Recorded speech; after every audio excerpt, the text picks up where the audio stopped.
साथियों, जय भीम, जय भारत, जय संविधान। मैं बहुजन Dastak news and constitution channel से गौतम रत्ना, और आज हम बात करेंगे बोध गया महाबोधि विहार पर। जानेंगे महाबोधि विहार का इतिहास,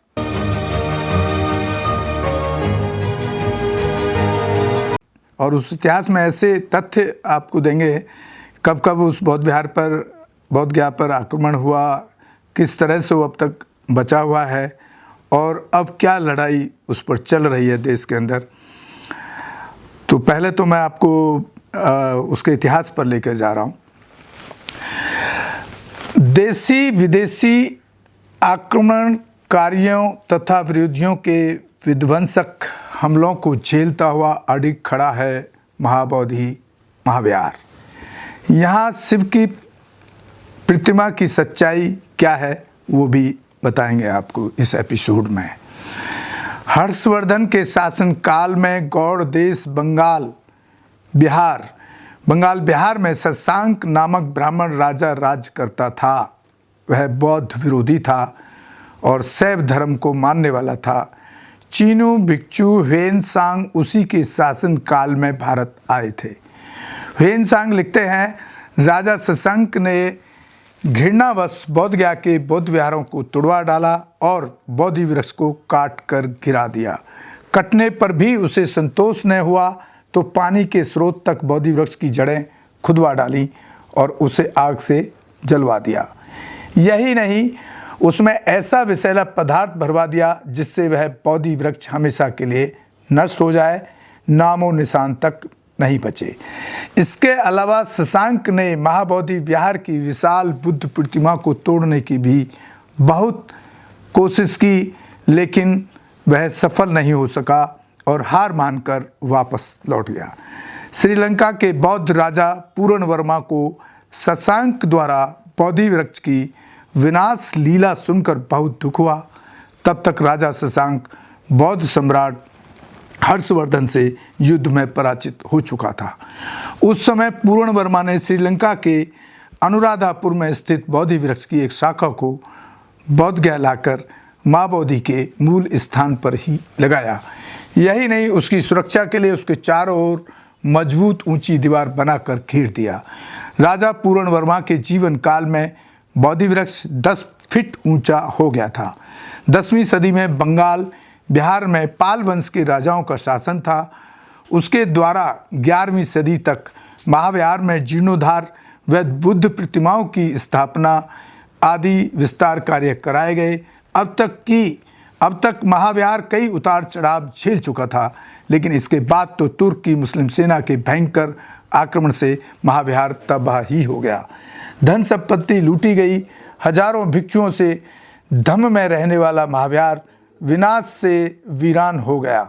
1234 ईस्वी में तिब्बती भिक्षु धम्म स्वामी ने यहाँ की यात्रा में लिखा है, जिस समय में महाबोधि विहार पहुँचा उस समय सिर्फ 4 भिक्षु रहते थे।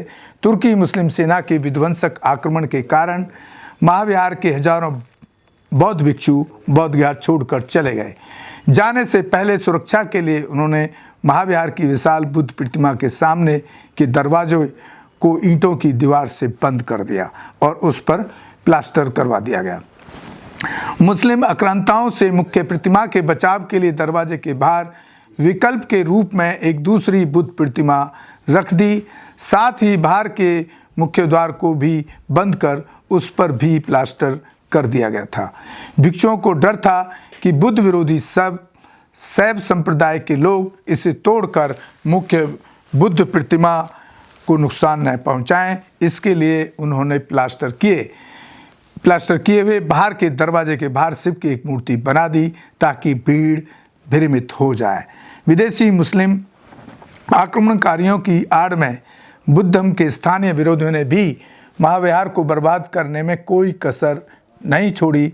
सदियों तक महाविहार घने जंगल में जमीन में दफन रहा। आखिर सर अलेक्जेंडर कंगिंगम एवं श्रीलंका से अनागरिक धम्मपाल आए और महाविहार की मुक्ति व धम्म पुनर्जागरण की शुरुआत हुई। बिहार के गया में अब आते हैं, अब क्या आंदोलन चल रहा है। बिहार के गया में अब बौद्ध भिक्षु और जो बौद्ध धर्म के अनुयायी हैं वो एक आंदोलन कर रहे हैं कि उसको हमारे हाथों में दिया जाए। जो एक्ट है 1949 उसको ख़त्म किया जाए। बौद्ध गया टेम्पल एक्ट 1949 जिसको बोला जाता है BTMC के शॉर्ट रूप में, उसमें जो कंडीशन है वो इस तरह की कंडीशन है कि उसमें आधे भिक्खु, आधे बौद्ध समाज के लोग और आधे ब्राह्मण पंडित जो लोग हैं वो उसके उसमें रहते हैं, और वहाँ के जो DM हैं एक वो रहते हैं उस कमेटी में। और अब जो बौद्ध समाज की जो मांग है, भिक्षुओं की जो मांग है, उनको ब्राह्मण पंडों को उससे निकाला जाए और उसके अंदर किसी भी दूसरे का दखल नहीं होना चाहिए। अब पूरी तरह से वो बौद्ध भिक्षुओं के हाथ में दी जाए। उसके पीछे कई कारण हैं, क्योंकि ये पूरे विश्व के अंदर एक बौद्ध धरोहर जो है विश्व धरोहर है, और ये भारत के अंदर एक पहला इतना बड़ा वहाँ जो है जहाँ ये तथागत बुद्ध को ज्ञान प्राप्त हुआ, तो उसकी डिमांड पर अड़िग हैं। पूरे देश में अलग अलग भिक्खु हैं, कई भिक्खु अलग अलग आंदोलन चला रहे हैं, जिसमें काफ़ी सारे आपने पीछे आंदोलन देखे हैं, पदयात्राएं देखी हैं, रैलियां देखी हैं। तो मैं जहाँ तक समझता हूँ कि जो बौद्ध भिक्षु भी जो अलग अलग आंदोलन चला रहे हैं उनको एक ही मंच पर आकर के इसकी लड़ाई को लड़ना चाहिए।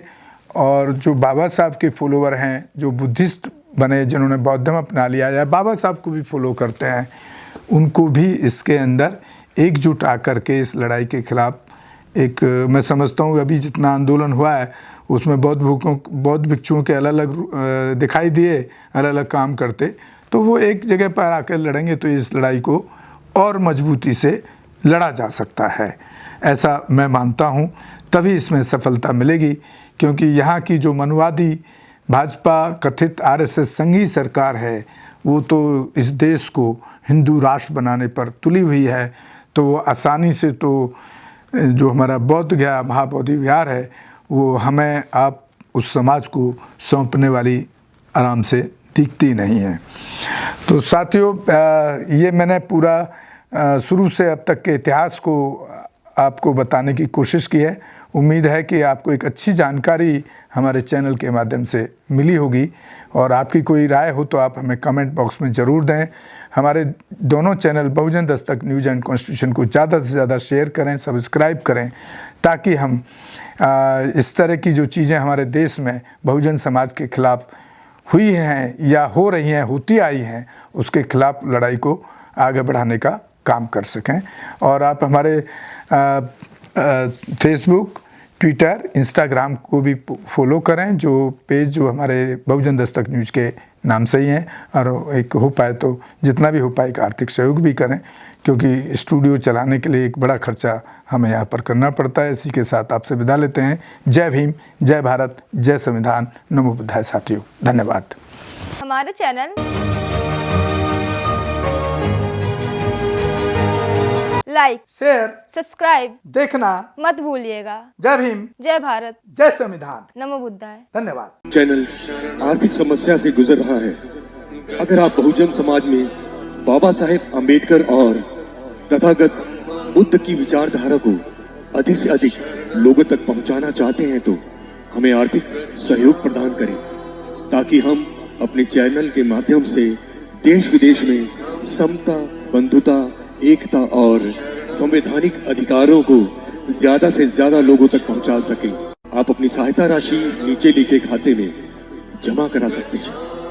खाता धारक गौतम रत्ना, खाता संख्या 3169576865 IFSC कोड SBIN 0060336, बैंक भारतीय स्टेट बैंक।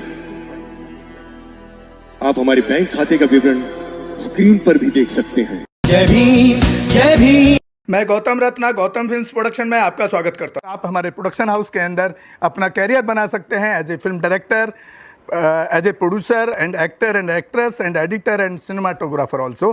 अगर आपको फिल्म से रिलेटेड कुछ भी प्रोजेक्ट आपको बनवाना है तो हमारे पास में पूरा सेटअप है, जिसमें फिल्म कैमरा है, शूटिंग लाइट्स है और एडिटिंग है। सारा A to Z एक ही जगह पर आपको हमारे यहाँ पर मिल जाएगा। तो दोस्तों आप हमें कांटेक्ट कर सकते हैं हमारे नंबर्स पर 9810085714।